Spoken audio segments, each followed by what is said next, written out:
Bulldog. Ever since Scarlowy and Renez had their 100th birthday, Peter Sam had been worried. He kept on saying that the real Duke never came. Said Duncan. Peter Sam persisted. Said Sir Handel. Scarlowy put in quietly. Here is one of the stories that Peter Sam and Sir Handel told about Grandpuff. It happened when Sir Handel was new to the line. Now, have you remembered that in those days he was called Falcon and painted blue? You have? Now we can begin. The manager came to see him one day and said he was pleased with his work so far. He went on. Said Falcon, excited. Falcon didn't like this. He thought Duke was a fusspot and a regular old fuddy-duddy. Duke's train was one for holiday makers. He called it the picnic. Falcon was ready when Duke arrived. Duke drew forward beside him.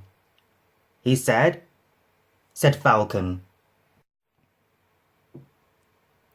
Said Duke shortly. He puffed again, on starting. Puffed Falcon, on starting. They rattled through the first tunnel, looped round, recrossed the river, and entered the second, climbing all the time. Their speed grew slower and slower. Urged Falcon. Puffed Duke stolidly. The tunnel was curved and pitch dark. Falcon felt stifled. He wanted to get out. Presently, the light grew. 2 ribbons of track appeared ahead in the gloom. Warned Duke. Scoffed Falcon. The tunnel mouth grew larger and larger till at last they burst into the sunshine. The line here swung sharply right. It was laid on a ledge cut in the hillside. Below lay the valley up which they had come. Track and buildings looked tiny, like toys.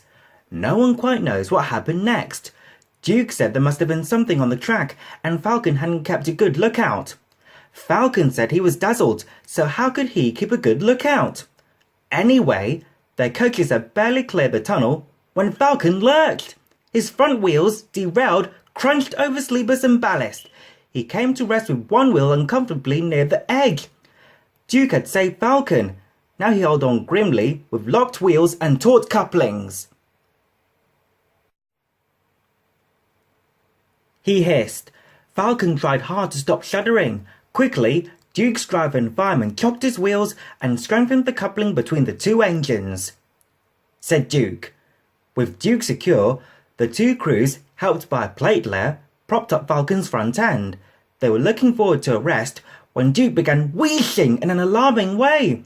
His fireman ran to his cab. He cried.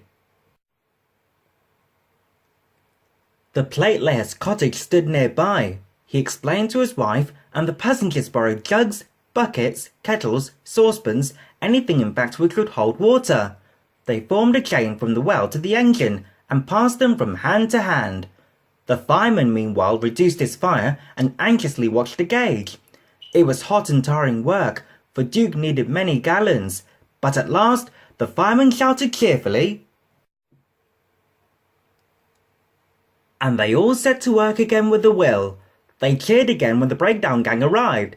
They showed other passengers how to help them lever Falcon back to the rails. The manager was at the top station.